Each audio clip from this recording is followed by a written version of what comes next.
Yes learning academy पर आप सभी छात्रों का स्वागत है। आप इस वीडियो में देखेंगे UP board science model paper 2022 का हल। ये हमारा यूपी बोर्ड 2022 का विज्ञान का पेपर जो इस वर्ष हाई स्कूल का आया था। यह हिंदी और इंग्लिश में वर्जन दोनों में आया है, तो हम हिंदी वाला हल कराएंगे। तो आइए देखते हैं। क का पहला प्रश्न है। क का 20 सेमी फोकस दूरी वाले उत्तर दर्पण के सामने 20 सेमी की दूरी पर स्थित वस्तु का प्रतिबिंब बनता है। तो हमारा प्रतिबिंब बनेगा अनंत पर। यदि आप देख सकेंगे तो देखिए यहाँ पर हमारा तीसरा ऑप्शन सही हो जाएगा इसमें का। ख वाला प्रश्न देखेंगे। प्रिज्म से श्वेत प्रकाश की किरण के गुजरने पर सबसे अधिक विचलन होता है। तो हमारा ये लास्ट वाला ऑप्शन जो है बैगनी रंग का, ये वाला सही हो जाएगा। ग वाला प्रश्न है। विद्युत जनित में रूपांतरण होता है। तो हमारा दूसरा दिया है यांत्रिक ऊर्जा का विद्युत ऊर्जा में बदल जाना। तो हमारा ये दूसरा वाला सही हो जाएगा इसमें। घ वाला प्रश्न दिया है 220 वोल्ट पर 100 वाट के विद्युत बल्ब के तंतु का प्रतिरोध होगा। तो हमारा दूसरा वाला ऑप्शन इसमें सही हो जाएगा। इसका हल हमने कराया है, आपको दिखा देते हैं। आप देख सकते हैं इस प्रकार से।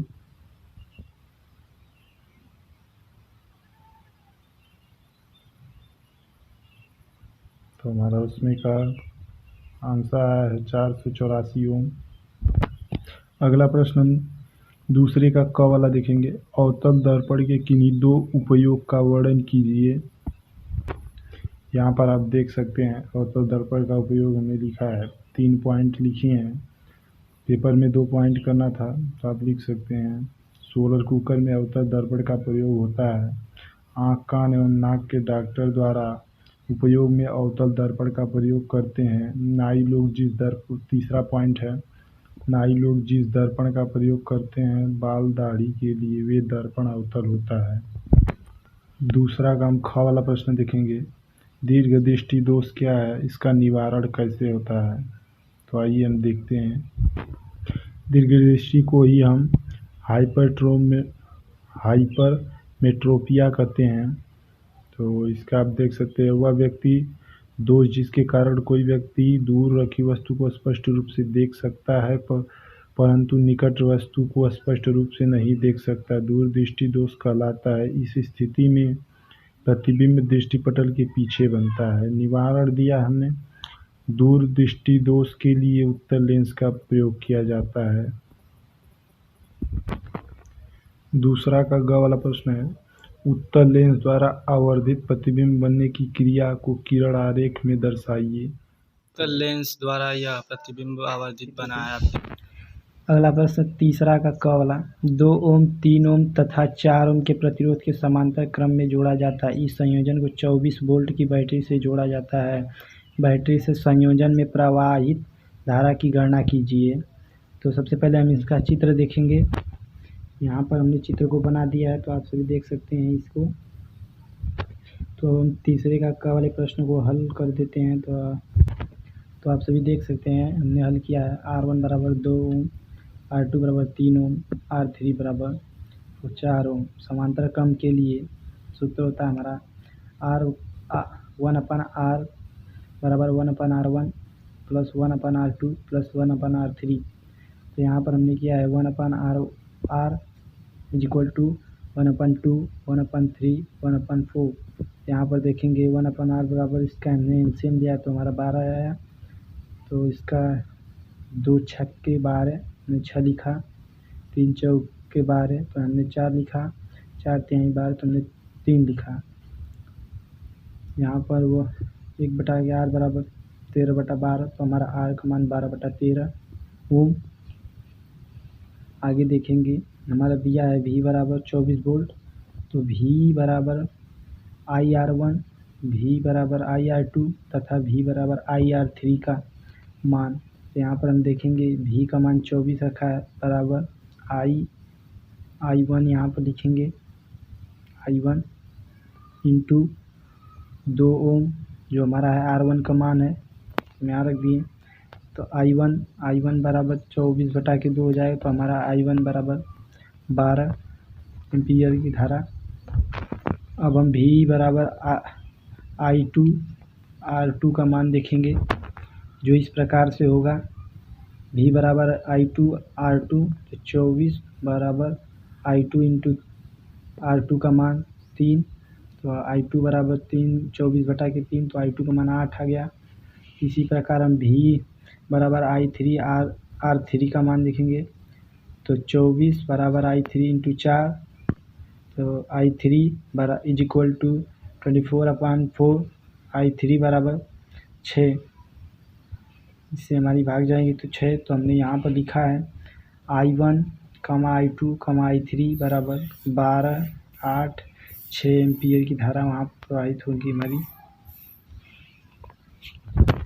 इस प्रकार हमारा तीसरा क में अथवा करके एक और प्रश्न है। 4 ओम प्रतिरोध से प्रति सेकेंड 100 जूल ऊष्मा उत्पन्न हो रही है। प्रतिरोध के सिरों के बीच विभवांतर ज्ञात कीजिए। तो आप सभी कमेंट कीजिएगा कि अगर आपको बता दिया जाए तो हम बता देंगे इस सवाल को। तो अगले प्रश्न की ओर बढ़ते हैं हम। देखते हैं अगला प्रश्न दिया है हमारा तीसरे का ख। प्रकाश के परावर्तन के नियम लिखिए। एक अवतल दर्पण से 10 सेमी की दूरी पर वस्तु स्थित है। यदि दर्पण से आभासी प्रतिबिंब 20 मीटर सेमी की दूरी पर बनता है तो दर्पण की वक्रता त्रिज्या ज्ञात कीजिए। अथवा करके इसमें भी दिया है। एक प्रिज्म से प्रकाश के अपवर्तन की क्रिया चित्र द्वारा समझाइए। आपतन कोण तथा विचलन कोण चित्र में दिखाइए। तो आइए हम सबसे पहले पहला देखेंगे ख का। प्रकाश के परावर्तन के नियम लिख लेंगे।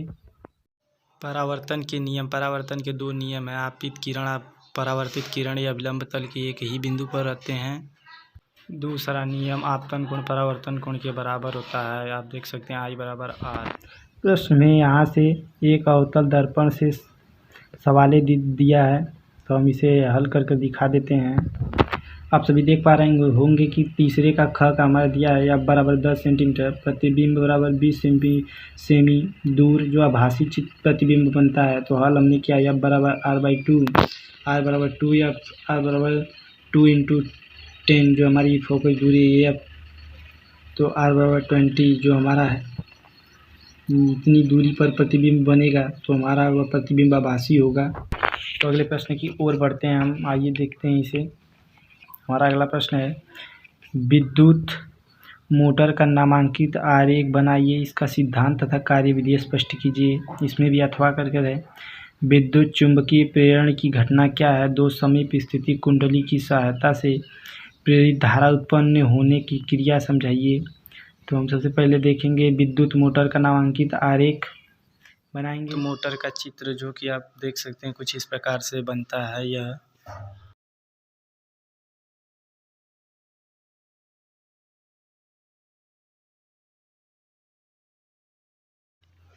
यह है विद्युत मोटर के सिद्धांत तथा रचना, चुंबक व कुंडली के बारे में। वह विभक्त वलय, ब्रूश, बैटरी, उसके बाद आता है कार्य। इसका सिद्धांत तथा कार्यविधि भी स्पष्ट कराएंगे आप सभी को। चौथे का जो हमारा अथवा करके प्रश्न है, आप सभी कमेंट कीजिए। आप सभी के लिए मैं यह बता दूंगा। ख का देखेंगे हम। पांचवा का क प्रोपेनॉल है। इसमें से तो प्रोपेनॉल हमारा दूसरा वाला है। अधातु है। अधातु हमारा फास्फोरस है। इसमें ग वाला प्रश्न देखेंगे। ठंडे जल से हाइड्रोजन गैस बनती है तो कॉपर से। पाँचों हो गया। इसके बाद हम अगले प्रश्न की ओर जाते हैं। देखेंगे दिया हमारा प्लास्टर ऑफ पेरिस बनने की विधि एवं उपयोग लिखिए। तो आइए हम इसे देखते हैं। प्लास्टर ऑफ पेरिस बनने के विधि। रेडॉक्स अभिक्रिया को एक उदाहरण द्वारा समझाइए। तो इसे भी हम देखेंगे। रेडॉक्स अभिक्रिया की परिभाषा एवं उसके उदाहरण एवं उनके कुछ अन्य उदाहरण दिए हुए हैं। मेंडलीफ का आवर्त नियम तथा इस सारणी की दो विशेषताएं लिखिए। तो हमने इसे लिखा है, तो अब देखेंगे। मेंडलीफ का आवर्त नियम। इस नियम के अनुसार तत्वों के भौतिक तथा रासायनिक गुण उनके परमाणु भारों के आवर्ती फलन होते हैं। मेंडलीफ का आवर्त सारणी की दो विशेषताएं। पहला विशेषता है प्रत्येक आवर्त में तत्व अपने बढ़ते परमाणुओं भारों के क्रम में व्यवस्थित हैं। दूसरा है एक ही समूह के सभी तत्व के गुणधर्म समान होते हैं। 7वां प्रश्न क का कार्बन की सर्वतोमुखी प्रकृति को स्पष्ट कीजिए। तो इसका आंसर हम बोल देते हैं, वीडियो लंबी हो जाएगी इसीलिए हम बोल देते हैं।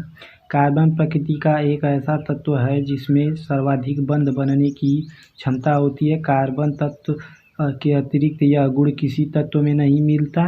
कार्बन अन्य तत्वों के परमाणुओं के साथ बंध बनाते हैं। ख वाला प्रश्न देखेंगे, निस्तापन तथा भर्जन में अंतर समझाइए। तो इससे हम छोड़ देते हैं। ये अगला प्रश्न देखेंगे, निम्नलिखित पर टिप्पणी लिखिए। तो टिप्पणियाँ बहुत लंबी हो जाएंगी इसीलिए हम आगे बढ़ते हैं। अथवा करके भी दिया है। एथेनॉल की 4 रासायनिक अभिक्रियाओं का समीकरण लिखिए और इसके 3 उपयोग को भी लिखिए। जो हमारा 7 नंबर का है, आप ये कीजिए या ऊपर वाला कीजिए। अगले प्रश्न की ओर हम बढ़ते हैं। तो देखते हैं हमारा आ गया खंड ग 9वां का क वाला प्रश्न। मनुष्य में वृक्क एक तंत्र का भाग है जो संबंध है। तो हमारा तीसरा वाला सही हो जाएगा इसमें उत्सर्जन से। स्वपोषी पोषण के लिए आवश्यक है इनमें से सभी, कार्बन डाइऑक्साइड तथा जल, क्लोरोफिल, सूर्य का प्रकाश, इनमें सभी जो हमारा स्वपोषी पोषण के लिए आवश्यक है ये सभी हैं। अगला प्रश्न है ग का, अलैंगिक जनन मुकुलन द्वारा होता है, ईस्ट में होता है। तो हमारा दूसरा वाला सही हो जाएगा इसमें से। अगला प्रश्न देखेंगे हम घ का, पराकोष में होता है। पराकोष में हमारा हो जाएगा पराकण। अगला प्रश्न देखेंगे 10वां का क वाला प्रश्न, स्वपरागण तथा परपरागण में विभेद कीजिए। तो इसे हमने चित्र द्वारा समझाया है, तो अब देखेंगे। स्वपरागण व परपरागण में अंतर। स्वपरागण वह है कि जिसे हवा, जल व पानी जैसे किसी मधुमक्खी की सहायता होती है, परंतु परपरागण के लिए किसी भी माध्यम की आवश्यकता नहीं होती, यह स्वयं से होते हैं। वन संरक्षण क्यों आवश्यक है? ये सभी लोग जानते हैं कि वन संरक्षण किस लिए हमें आवश्यक है, तो इसके बारे में आप लोग लिख लीजिएगा। ग वाला प्रश्न देखेंगे, स्वपोषी पोषण क्या है, उदाहरण देकर संक्षेप में समझाइए स्वपोषी पोषण। तो इसे अगला प्रश्न है हमारा 11 का क वाला, श्वासोच्छ्वास एवं श्वसन में अंतर। अथवा दिया है, पुष्प में निषेचन क्रिया को प्रदर्शित करने हेतु स्त्री केसर के लंब काट का एक नामांकित चित्र बनाइए। तो इसका हम चित्र देखेंगे। यह है पुष्प निषेचन का चित्र, जो कि आप कुछ इस प्रकार से देख पा रहे होंगे। और 11 का क वाले प्रश्न को भी हम देखेंगे। अगला प्रश्न है हमारा ख, निम्नलिखित पर टिप्पणी लिखिए। दोहरा संचरण, परिवार नियोजन। तो इसे हम दिखा देते हैं, वीडियो ज़्यादा लंबी हो जाएगी इसलिए हम दिखा देते हैं।